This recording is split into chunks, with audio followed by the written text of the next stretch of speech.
Okay, so this is the Earthviewer website, which you're going to be using in your lesson today. And before you do that, I just want to introduce you to the website. So the first thing I want you to check is that you've got, under this View tab, you've got geological events, cities, and grid all selected there. And you can just click on View again to get rid of that menu.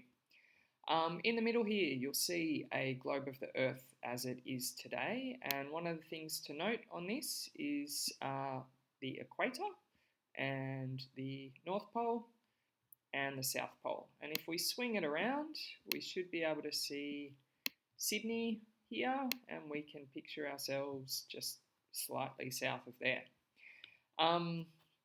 So what you're going to be doing with this website today is exploring the history of Earth a little bit more, the big history of Earth.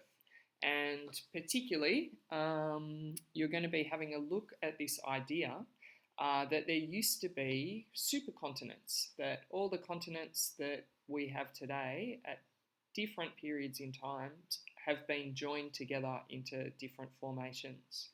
So in order to do that, you can use this slider here. And if I slide this downwards, it's taking us back in time along the time scale marked here. And you'll see that as I slide this up and down, the screen in the middle refreshes and the continents move around a little bit.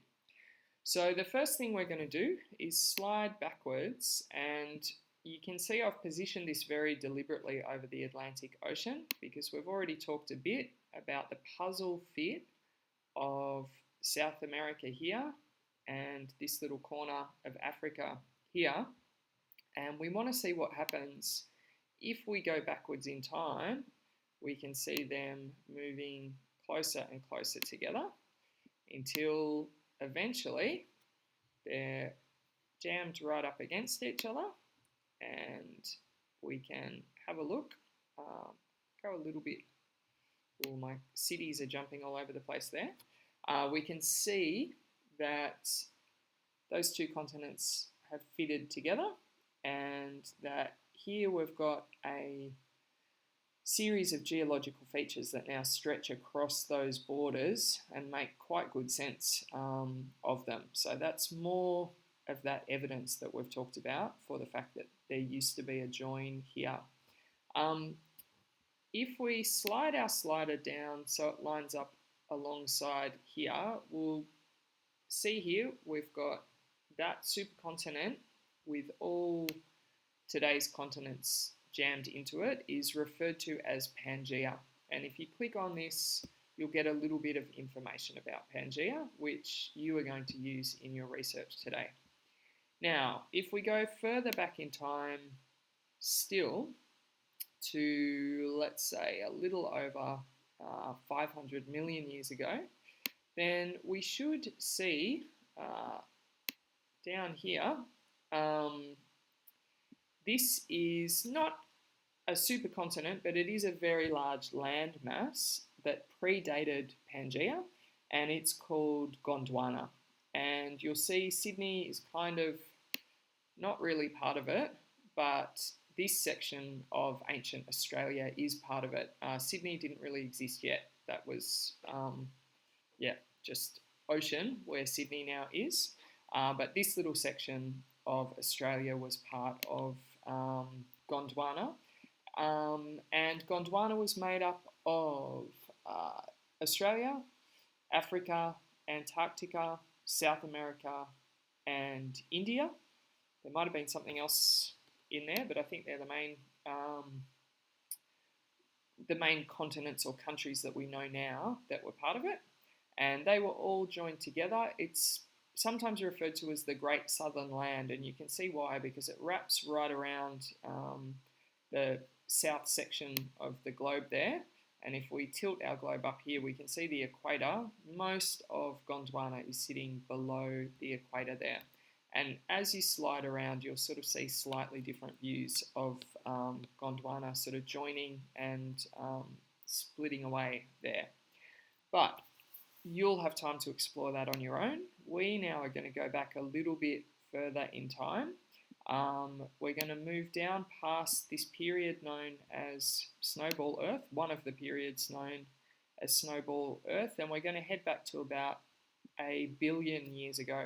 And around about this time, we believe there was another supercontinent. So this is before Gondwana. There was a supercontinent called Rodinia. And there's quite a decent amount of evidence for the existence of this supercontinent. The exact configuration of it is somewhat debatable, but we're very confident that it existed, and we're very confident in some of the joins between continents here. But obviously, the further back in time you go, the less evidence there is of that eon. So hence the continent of the supercontinent of Rodinia is still a little bit debated. But if we can go back even further, we'll see that way down here, around about 1.7 billion years ago, there is an idea that there was another supercontinent called Nuna, or Columbia, it's also known as. And there's definitely evidence that this existed, but the evidence for what it looked like is very, very scant. So you need to be a bit skeptical about what's being shown to you here, because we really don't have solid evidence for what this looked like. But if we go back further than that, what I just want to show you is we've got another glaciation event happening there. Down here, around about 2.4 billion years ago, was the Great Oxygenation event that occurred when early life, the first photosynthetic life, really began to succeed on the planet, and it released a whole lot of free oxygen into the oceans and the atmosphere for the first time. And going back even further still, this has just got a little bit of detail here that you can click on about the evidence that we've got for very early plate tectonics, and back even further still, the formation of the oldest rocks. And if you go right back down to the bottom of the slider, here it'll talk to you about the formation of the planet itself, which is a little bit of revision for you of some of the ideas that we've talked about recently. So I'll slide it all the way back up to the top, so it looks like what it's going to look like when you first open it up. That's just an introduction to the tool and some of the ideas that you'll be having a look at in today's lesson.